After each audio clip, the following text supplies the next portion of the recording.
The Lives of the Saints by Father Alban Butler, November 15th, St. Albert the Great. St. Albert's own contemporaries were the ones who gave him the title of Magno. Because of the depth and breadth of his knowledge, they also used to call him the Universal Doctor, and said that his knowledge in all fields is almost divine, so much so that he deserves to be called the wonder and miracle of our age.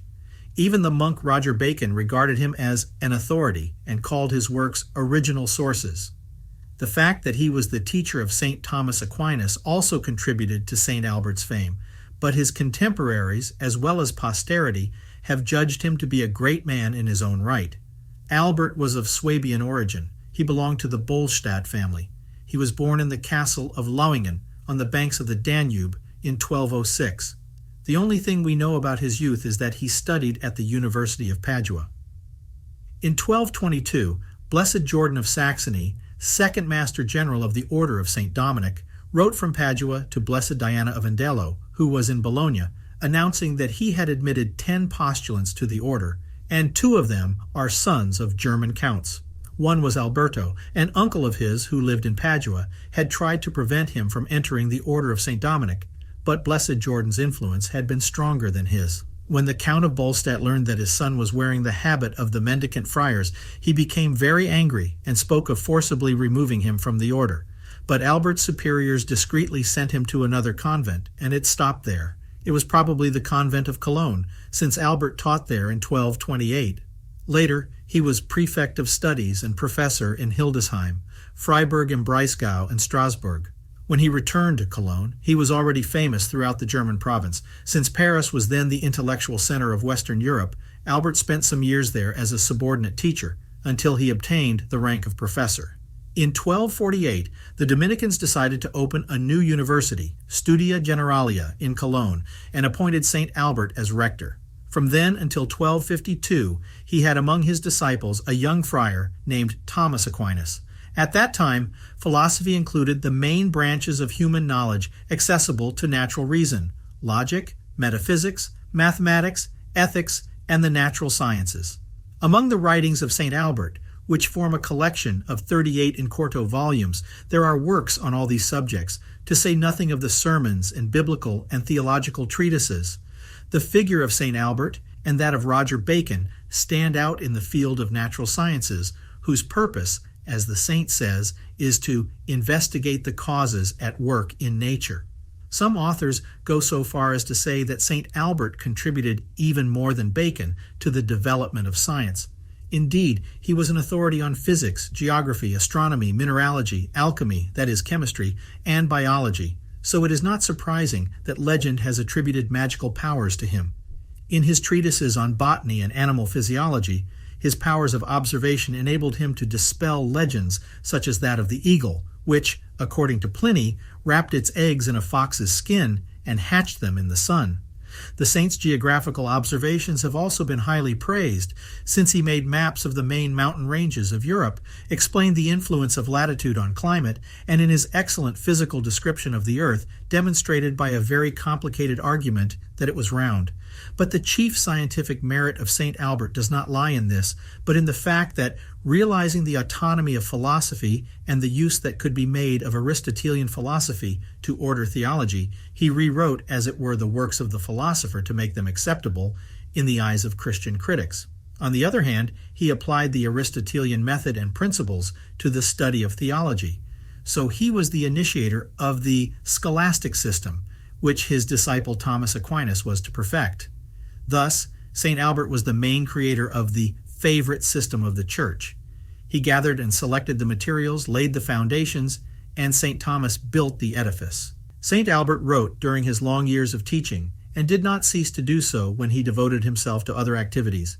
As rector of the Studium of Cologne, he distinguished himself for his practical talent, so that he was called upon from everywhere to solve administrative and other difficulties. In 1254, he was appointed provincial in Germany. 2 years later, with his high office, he attended the general chapter of the order in Paris, where Dominicans were forbidden to accept in universities the title of master or doctor or any other treatment than that of their own name. By then, St. Albert was already called the Universal Doctor, and the prestige he enjoyed had provoked the envy of lay professors against the Dominicans. In view of this difficulty, which had cost St. Thomas and St. Bonaventure a delay in obtaining their doctorates, St. Albert went to Italy to defend the Mendicant orders against the attacks they were subjected to in Paris and other cities. William of St. Amour had echoed these attacks in his pamphlet On the Dangers of the Present Age. During his stay in Rome, St. Albert held the position of Master of the Sacred Palace, that is, the Pope's personal theologian and canonist. At that time, he preached in the various churches of the city. In 1260, the Holy See ordered him to accept the government of the See of Regensburg, which he was informed was in chaos both spiritually and materially. St. Albert was Bishop of Regensburg for less than 2 years, as Pope Urban IV accepted his resignation, but in that brief period he did much to remedy the problems of his diocese. Unfortunately, vested interests and the persistence of certain abuses did not allow the saint to finish the work he had begun. To the great joy of the Master General of the Dominicans, Blessed Humbert of Romans, who had tried in vain to prevent Alexander from consecrating him bishop, St. Albert returned to the studium in Cologne. But the following year, the saint received the order to collaborate in the preaching of the Crusade in Germany with the Franciscan Bertoldo of Regensburg. Once this task was completed, St. Albert returned to Cologne, where he was able to devote himself to writing and teaching until 1274, when he was ordered to attend the Ecumenical Council of Lyon. On the eve of his departure, he learned of the death of his beloved disciple, St. Thomas Aquinas. He is said to have learned of it by divine revelation. In spite of this impression and his advanced age, St. Albert took a very active part in the council, for, together with Blessed Peter of Tarentaise, Innocent X, and William of Moerbeck, he worked ardently for the reunion of the Greeks, supporting with all his influence the cause of peace and reconciliation.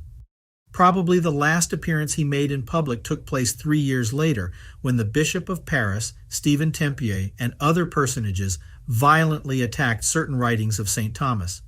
St. Albert hurried to Paris to defend the doctrine of his late disciple, which coincided in many points with his own, and proposed to the university to give him the opportunity to respond personally to the attacks. But even so, he did not succeed in preventing certain points from being condemned in Paris. In 1278, when he was giving a lecture, his memory suddenly failed him. According to the legend, which is not based on sufficiently solid testimonies, the saint told his listeners that, when he was young in the religious life, discouragement had made him think of returning to the world, but the Blessed Virgin appeared to him in a dream and promised him that, if he persevered, she would give him the necessary grace to carry out his studies. She also foretold him that, in his old age, his intellect would faint again, and that this would be the sign that his death was near. In any case, St. Albert lost almost all of his memory and sharpness of intellect. 2 years later, he died peacefully, without having suffered any illness before, when he was sitting in conversation with his brothers in Cologne. It was November 15th, 1280. Someone has said, although in the works of Alberio there are frequent indications that he led a life of great sanctity, there are also indications that, as soon as he took up his pen, he lost that self-forgetfulness that characterizes St. Thomas. To feel that he was a candidate for canonization, it is necessary to wait for Alberto to put down his pen and express with tears the most intimate part of his thoughts. This gradual access to the heights of sanctity reflects the slowness with which St. Albert reached the glory of the altars. In fact, he was not beatified until 1622, and although he was already highly venerated, especially in Germany, canonization was still a long time in coming. In 1872 and 1927, the German bishops petitioned the Holy See for his canonization, but apparently failed.